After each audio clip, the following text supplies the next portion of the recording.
He did one recently, The Mind and the Heart, and I really liked. I really like him. I like what he says and how he says it, and it's always a pleasure to hear what he's got going on.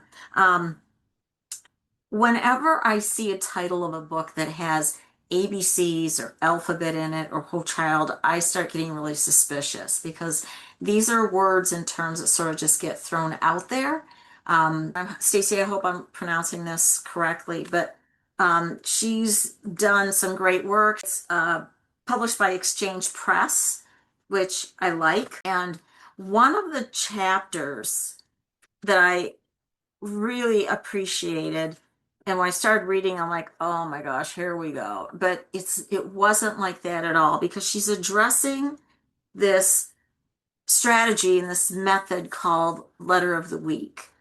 And she's doing it with such grace and with so many invitations woven into what she's saying. I was so pleased with the direction that she took that because many of our programs are using Letter of the Week. It's bound into their curriculum. But I do want to address this a little bit on my own because Letter of the Week has been around, that strategy and method has been around for almost 40 years. I really like it for a lot of other reasons.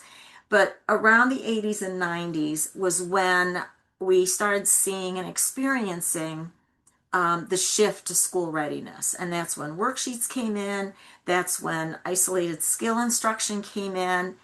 And this was also around the time in 87 when Developmentally Appropriate Practices was first published. It was published by NAEYC and it was addressing the academics, the push down of this kind of academics, taking away that what we were already doing with young children, ages 3 and 4 and even 5, was already considered academics regarding that age group. There was also a position paper that NAEYC came out with, but the author, Stacy Benge, addresses this with, for those programs that are locked into doing Letter of the Week, she provides some other alternatives so that you can still honor the Letter of the Week methods, if that's what you're bound into, with some other alternatives.